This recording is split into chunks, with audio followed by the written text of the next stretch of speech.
మీకు జీవితంలో అన్నీ ఉన్నా సడన్గా డిప్రెషన్గా అనిపిస్తోందా? మీ చేతిలో ఉన్న పనులను వదిలేయాలనిపిస్తోందా? మహాభారతంలో అర్జునుడికి కూడా సరిగ్గా ఇదే సమస్య వచ్చింది. భగవద్గీతలోని మొదటి అధ్యాయం అర్జున విషాదయోగం. ఈ అధ్యాయం కేవలం 2 సేనల యుద్ధం గురించే కాదు, ప్రతి మనిషి తన జీవితంలో ఎదుర్కొనే మానసిక సంఘర్షణకు అద్దం పడుతుంది. కురుక్షేత్ర యుద్ధభూమిలో కౌరవులు, పాండవులు యుద్ధానికి సిద్ధంగా నిలబడతారు. అప్పుడు అర్జునుడు రథం ఆపమని కృష్ణుడిని కోరి 2 వైపులా చూస్తాడు. ఎదురుగా తన గురువులు ద్రోణాచార్యుడు, తాతలు భీష్ముడు, బంధువులు, స్నేహితులు ప్రాణాలకు తెగించి యుద్ధానికి సిద్ధంగా ఉండటం చూసి అర్జునుడు చలించిపోతాడు. వీళ్లను చంపి సంపాదించే రాజ్యం నాకు వద్దు, బంధువులను చంపుకునే ఈ పాపం నాకు వద్దు అని విలవిలలాడిపోతాడు. చేతిలోని గాండీవం కిందపడేసి రథం మీద కుప్పకూలిపోతాడు. ఇదే విషాదం.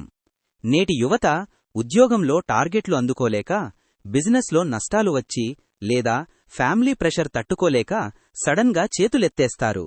నా వల్ల కావట్లేదు, నేను డిప్రెషన్లోకి వెళుతున్నాను అని కుంగిపోతారు. అర్జునుడి విషాదం సరిగ్గా ఇలాంటిదే.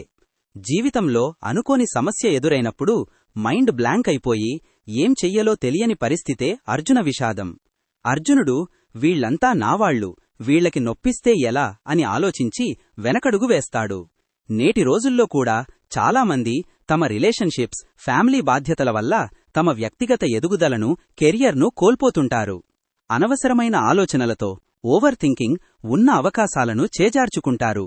సమస్యను ఎదుర్కొని పోరాడాల్సింది పోయి అర్జునుడు నేను సన్యాసం తీసుకుంటాను, భిక్షమెత్తుకుంటాను కాని యుద్ధం చెయ్యను అంటాడు.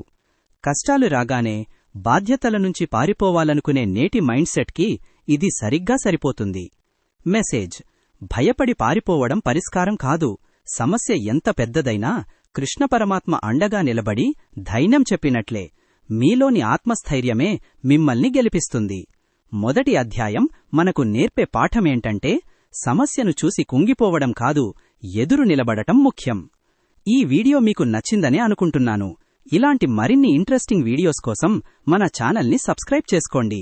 అలాగే ఈ వీడియోకి ఒక చిన్న లైక్ ఇస్తే ఇది మరికొందరికి చేరువవుతుంది. మీ అభిప్రాయాలను కామెంట్స్లో ఖచ్చితంగా షేర్ చేయండి.